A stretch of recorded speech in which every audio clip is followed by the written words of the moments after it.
Welcome to Musings and Modalities. I'm your host, Tristen Stawicki. Think of me as your pragmatic shaman bestie. Join in with other high-vibe, lovely people as I unravel spiritual ideas to help create change and growth in your life. I cover a variety of spiritual topics, sharing knowledge to meet you wherever you are in your journey. As a shaman, astrologer, and human design reader, I help you understand how to make informed decisions and incorporate different modalities using discernment and your own intuition. Today, you will gain powerful shamanic healing tools you can use to incorporate spiritual practices in non-traditional ways. Whether you're just beginning or need a knowledgeable best friend with the next phase of your journey, I'm here to help. Stay tuned. Musings and Modalities starts now. Hey everyone, and welcome to Musings and Modalities. I'm Tristen Stawicki, your pragmatic shaman bestie, and for the next 30 minutes, we'll be diving into the topic of guides. I'll cover how to work with guides, building connections with them, and the different type of guides that work with you. Towards the end of the episode, I'll also share some resources that I really love to use as you're building your relationships with guides and what offerings are most effective for getting the help you need.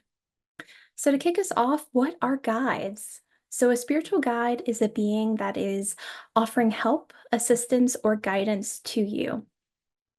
Some act as a kind of cosmic navigation system to help you on your path by providing suggestions on the way to your goal or to a specific destination.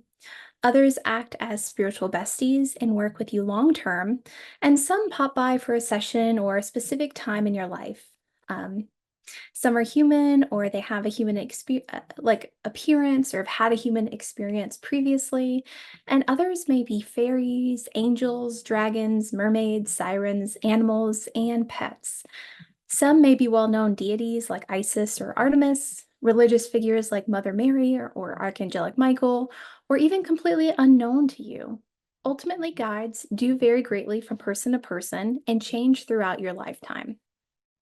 So why connect with guides, right? What are they actually helping with? How are they supporting you?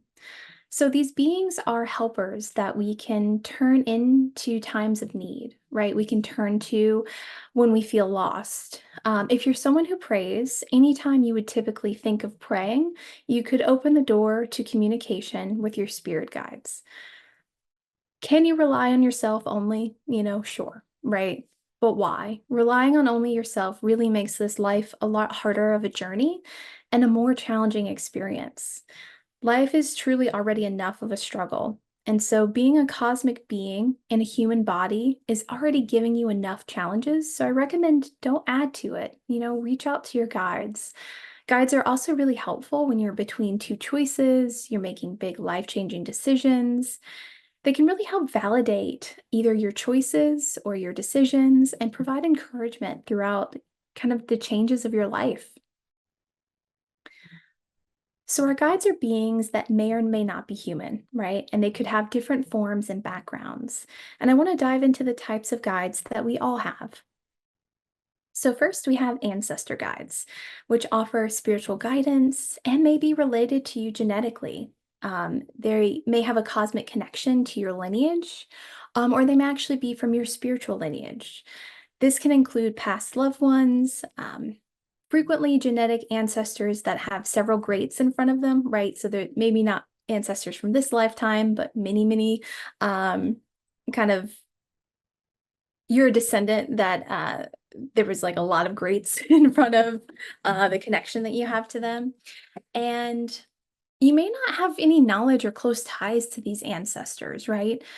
These are the type of guides that really help with generational trauma, and they may be part of your core team that you work with as you uncover your spiritual gifts and continue on your healing journey. I love working with ancestor guides, especially on holidays, and when I'm learning new energy modalities. They're incredibly helpful then. I call upon these guides when I'm working with the divine feminine and the divine masculine energies, especially if I need to rewrite the patterns and experiences of the past for myself or for a client. When I'm learning something new, I call upon these guides to share with me why I'm drawn to a specific subject and what I'm healing or working to heal.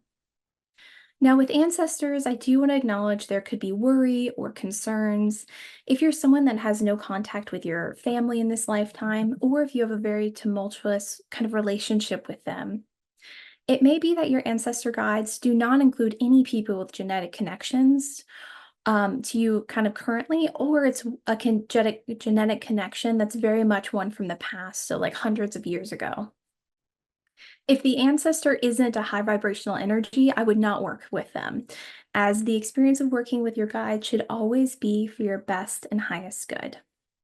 And it's okay if you don't have any genetic guides or you have very limited kind of genetic guides that you connect with, as you can still have deep kind of familial feelings and deep familial ties to your guides that transcends beyond a blood connection to more of a cosmic one.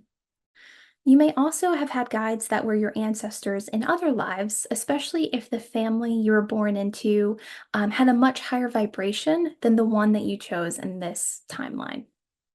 So I personally work pretty infrequently with my genetic lineage, and I have a much deeper relationship with my ancestors from other past lives and my cosmic lineage. I'm not someone that can claim to come from a long line of healers or had magic in my house growing up, and that absolutely has no bearing on my gifts or nor has it hindered my progress, as many different types of guides have stepped up to fill that gap. So I just want to kind of help with any fears you may have with that. Now, the next group is very, very close to me, and I love working with them, and that is angels. So this group of angels, right, is broken down into kind of your general all-purpose angel. You have your archangels, and then you have your guardian angels. And I see angels as above any religion. And being a religious in any capacity is not a requirement at all to work with angels. So you can really think of them as high vibrational beings with wings, which are so cool, and they have the most beautiful and pure energy. Angels are pure love, and they're here to help provide nudges and kind of trigger your intuition. Archangels are who I call on when cutting cords, when I need help in session, and with big healing work. Archangels have specialties and are well documented in what they can help with. So, for instance, when I need a guiding light energy in my life, or if a storm has literally knocked out the electricity, I call upon Archangel Uriel, who comes in with his torch to light the way and bring the sunshine back in. When I need to speak my truth with a strong voice and an integrity, I ask for Archangel Gabriel. In sessions, I work with Archangel Metatron to help balance and cleanse the chakras.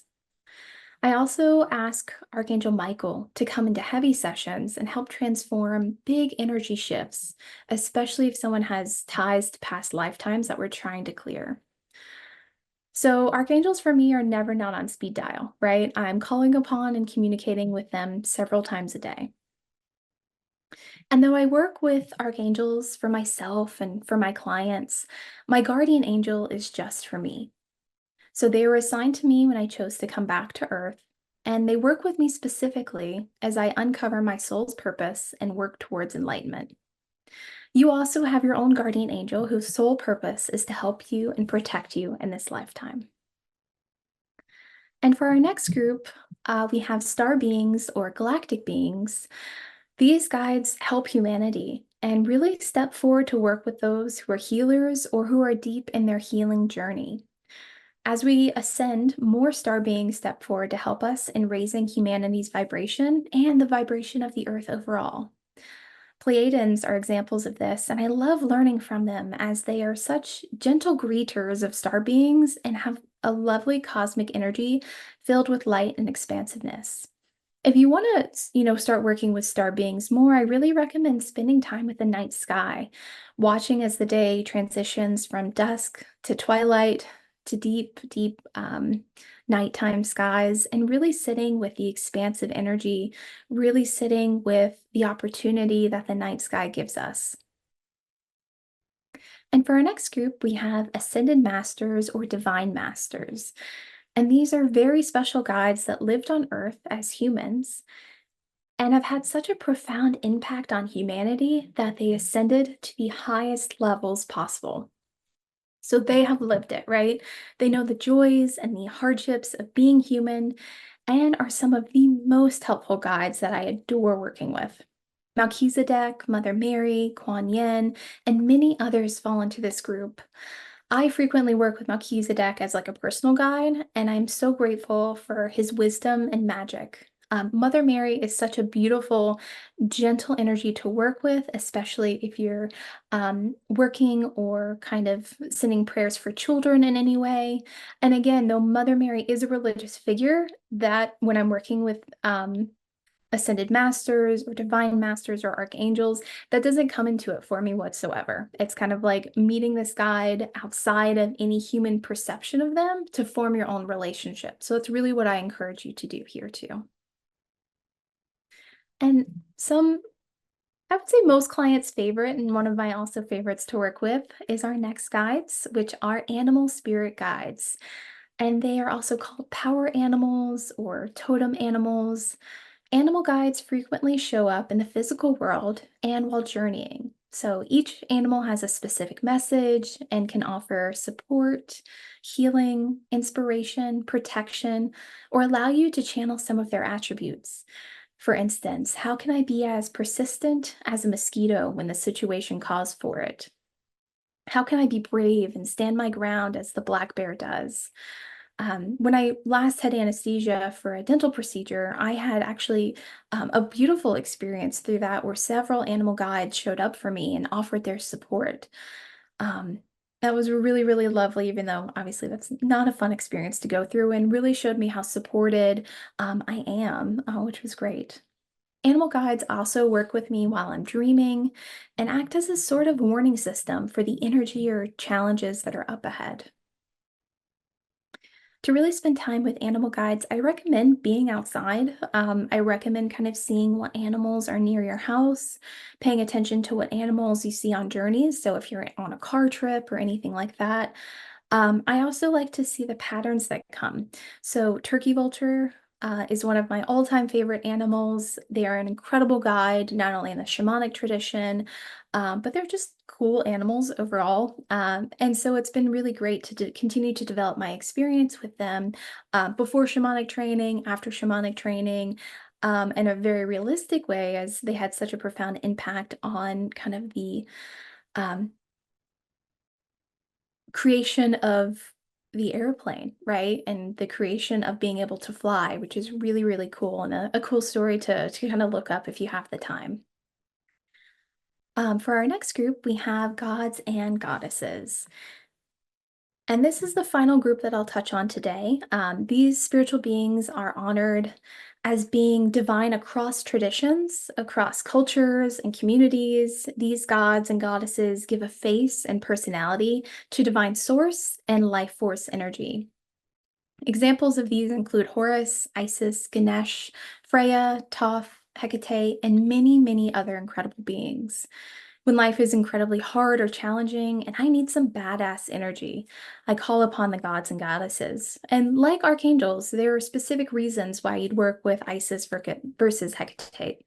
Like I love working with Hecate, especially in session, when I'm helping shift someone out of some kind of poor relationship cycles or just cycles that they're tired of being in, especially with toxic masculine energy.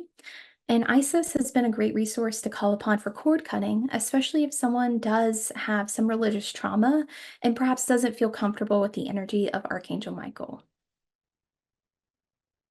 As I wrap up this section on the different types of guides, I want to acknowledge that what I've covered is not an exhaustive list by any means, right? But I really hope this information has given you some tangible examples of guides that you and every single person has. Any fears that you aren't supported or you don't have cool enough guides is just not true. You have a whole bunch of incredible supportive beings that have your back. So now that you know the types of guides you have, how do they communicate with you? Where are they, right? Of course, they're here and supporting you, but like on a daily basis, like how can you feel them? How can you get to know them? And there are many ways the guides communicate. And so I've put together a list of the 5 most common ways and the most noticeable ways that are really easy, especially if this is kind of new to you. So the first way is through feelings. These feelings could be feeling safe, secure, comforted. They could be more maternal or paternal in nature. Unconditional love is such a beautiful feeling that has come through guides while clients are in challenging sessions or in sessions that really dive into traumatic experiences. And that's so supportive, right? Because if you are almost, I don't want to say reliving or re-experiencing the trauma, but some of those emotions and feelings come up, having that unconditional love or that safe feeling kind of around you is really helpful as you move through those feelings and experiences to ultimately heal them. The second way is through sensations. Now, a common one, right, is temperature changes from hot to cold. I've also experienced goosebumps. My back lights up with awareness, as does the back of my neck. My clients have they felt like hands on their shoulders or a comforting presence next to them or behind them. And I want to be really clear as I go through this list that none of these experiences should be scary. It should at most feel a little overwhelming to experience pure love or safety, especially if that's unfamiliar to you. But this is all done with the intention to help. So I don't want any fear responses or worry to come through as you kind of hear those physical sensations that could happen. For our third item, it could be images or visual experiences. So, seeing different colors is incredibly common, especially the colors of the chakra system, like reds, blues, oranges, purples, greens, yellows, things like that. You may also see flickers of light or movement from the corner of your eye. Some people, especially if they have a wide open third eye, actually see the guides and have beautiful experiences with them and see them either in a human form or another form, which is very, very cool. And you might also have a journey, right, where they come to you or appear to you, and you kind of see that in your mind's eye as well. Next, there could be auditory communication or noise cues. This could be a high pitch in one ear and both ears. For me, I get a very specific pitch in my left ear, and that's when I know it's time for me to shut up, honestly, that I need to listen, I need to look. It's that kind of pay attention cue that my guides let me know.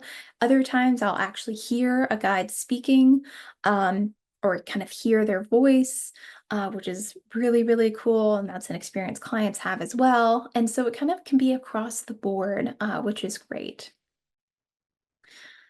And finally, you can see this through specific signs. And these signs could be animals showing up in your yard, repeated numbers, words, some sort of meaning that's really individual and personal to you.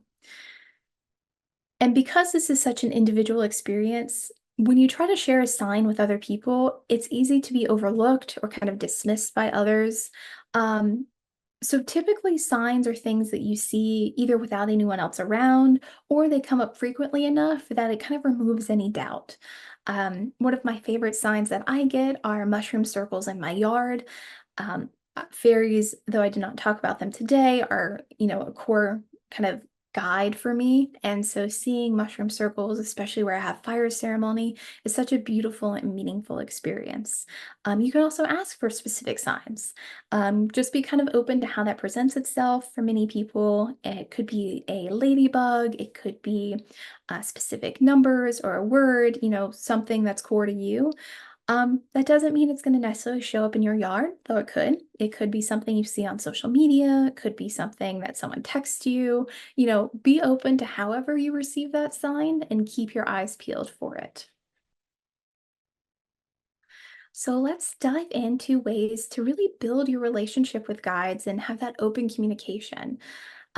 As I mentioned, some guides are here for the long haul, and others are more infrequent or brief interactions. The guides that have kind of a less frequent interaction or a kind of brief relationship are typically the ones that are really high impact, which is kind of interesting. And when they show up, it's going to have lasting effects on your life or journey, or they could come by just once, and really complete kind of working with you in that experience. Regardless of the time frame or the impact, we want to honor all of the guides and their journey um, that they have with you. So first, I would really think about creating an altar space to open up that communication with your guides.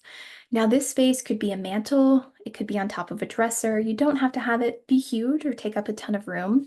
A shelf on a bookcase is one of my favorite places because it's kind of a living embodiment of what a bookcase should be. This can include flowers or crystals, photographs. I have several altars in my house, and the special one for my guides is actually behind me. So it's actually the wall that's directly behind me that I have that's a living representation of the guides that are working with me. I have visual representations of angels. I have specific crystals that work with fairies. I have symbols that are meaningful to me on my journey. And so this is updated. Sometimes it depends. It's more cyclical when it's updated. Um, and it's been really, really lovely to always have that visual reminder in my sessions and when recording this podcast that I'm supported and that I'm on my path. You can also kind of next ask your guides for help, right? And this is something you should frequently kind of add into your day. And this can be out loud or through a pen and paper, whatever you feel most comfortable with. Sometimes I'll ask for a specific guide's guidance, but most of the time I kind of let them self-manage a little bit, right? And as they know amongst them who might be best to offer assistance in this moment. An easy framework for an ask is, thank you guides for working with me and helping me on this journey. I ask for your assistance with blank for my highest and best good. In the ask, you can also be as specific as you feel called, right? I really try to balance specificity with allowing magic and the unknown future to kind of unravel as it needs to. I also really try to keep track of what I'm asking for. So even if I ask for things aloud, I try to jot them down because sometimes an ask can take time, right? And so when you are asking for something and maybe 3 months later it comes to fruition or it takes several weeks, I really want to acknowledge kind of and reflect on all the things that have taken place from the ask to when that ask is being delivered, because typically there are lots of signs and affirmations and different things from guides that have kind of proven that they're working on it or kind of really validate the experience of working with them, which is very, very cool. It's really important for number three to make space for stillness and to receive. This is not a step that should be overlooked. I know that time is precious, and I've talked in previous episodes about the importance of being still in order to make space for messages. Deep listening needs silence, and there isn't a substitute for being in a quiet, reflective state. I also recommend being alone for this, just so you can really kind of sink into a meditative state, sink into a place where you're receptive. Um, and I really allow the guides to communicate with me in whatever method they choose. So I mentioned, sometimes I'll hear them, sometimes I'll see them, sometimes I'll feel them. And I let them kind of communicate as they need to. For number four, I really want to acknowledge and celebrate their differences. Some guides will tell you their name, some won't. Or they'll give you kind of like a weird other name or a nickname to call them. Some are loud as hell, right? Some are very, very quiet. Like just like people that you meet in your everyday life, there's a variety. Most guides do fall in the in-between, and ultimately they try to match what you need. If you are someone that needs to be kind of shown signs repeatedly or kind of, have them be very, very evident, your guides will really match that energy and reflect that. I'm someone that I like kind of gentle reassurances, gentle nudges. I, ultimately try not to have things completely fall apart if it can be helped and try to acknowledge signs and do the work along the way. But that's just my energy and works best for me. And finally, we want to honor what they will and won't help you with. Some guides do have specialties that they help you with. I had different guides for my journey with shamanism than I did when learning Reiki or learning astrology. And as you get to know your guides, you'll learn which ones do not want to be bothered with things like finding you a parking space or with the small ask. Some of my guides I only reach out to with the big serious stuff, as that's a boundary that they have set and the expectation in the relationship that we have. Now, that's not to say you shouldn't ask for help with those small things, right? I'm communicating constantly with my guides, but I really want to acknowledge and have awareness that I don't ask deity guides or gods and goddesses or archangels for things like a traffic light change, right? I really try to think about who I'm asking and if they're best suited for the job to help with. So, what offerings are appropriate for guides? And these offerings or gifts are really physical acknowledgments for their help that extend beyond a thank you. So, offerings can include honey, flowers, things of nature, so seashells, pine cones, corn, rose petals. It could be tobacco. Sweet treats are typically appreciated. It could be your voice, your song, which could be, just kind of made up on the spot, your attention. Really, we try to do kind of physical acknowledgments though, but those are also important, and alcohol. And you can ask your guides what they would prefer, or you can use your pendulum to narrow down what offering you should give. Now, gentle reminder for using a pendulum. These are yes or no questions, right? So, an example would be, would you like flowers as an offering? Yes. Would you like sunflowers as an offering? Would you like roses as an offering? Would you like pink roses as an offering, right? If you can, you really want to drill down into the specifics to make sure the guides are pleased. You can also search online, especially if you're working with a well-known or documented guide. Alcohol is frequently welcome, especially red wine, whiskey, or vodka. Alcohol is kind of a timeless experience that if your guide was human at any point in the past, they likely experienced and is familiar to them.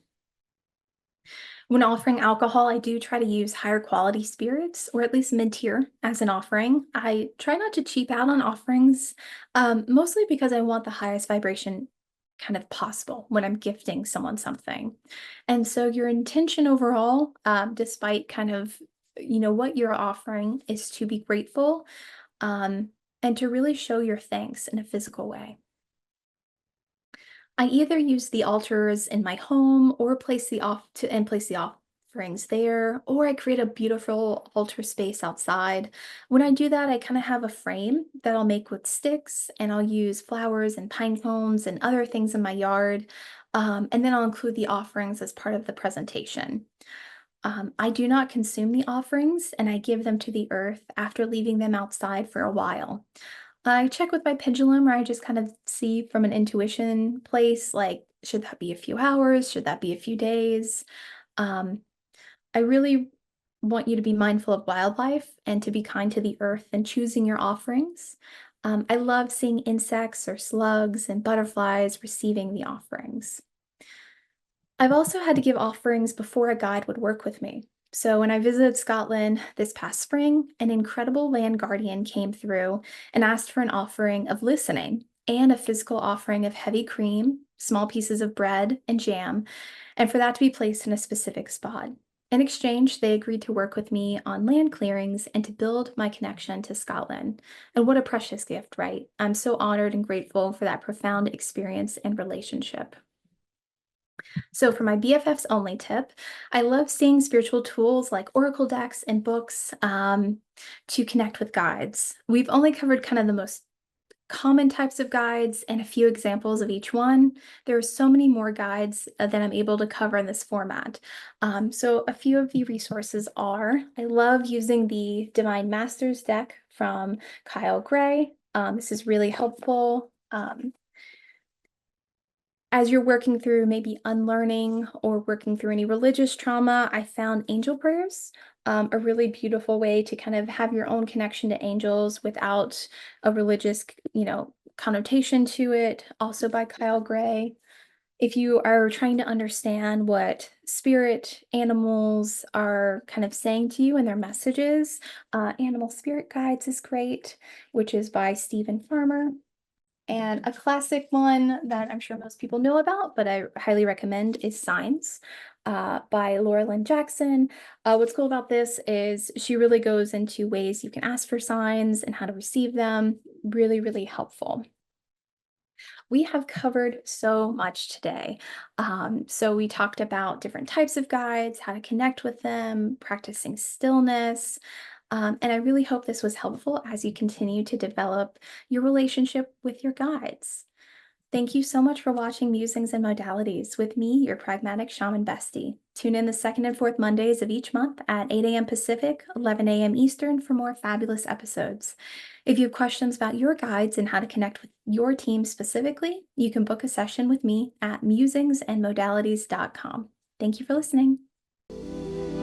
You've been listening to Musings and Modalities with me, Tristen, your pragmatic shaman bestie. For more powerful healing tools, join me every second and fourth Monday at 8 a.m. Pacific on Transformation Talk Radio. I cover a variety of topics to meet you wherever you are at on your spiritual journey. Learn techniques to work with pendulums, past life healing, astrology, and more. Please share the show and subscribe for more guidance from your pragmatic shaman bestie at musingsandmodalities.com.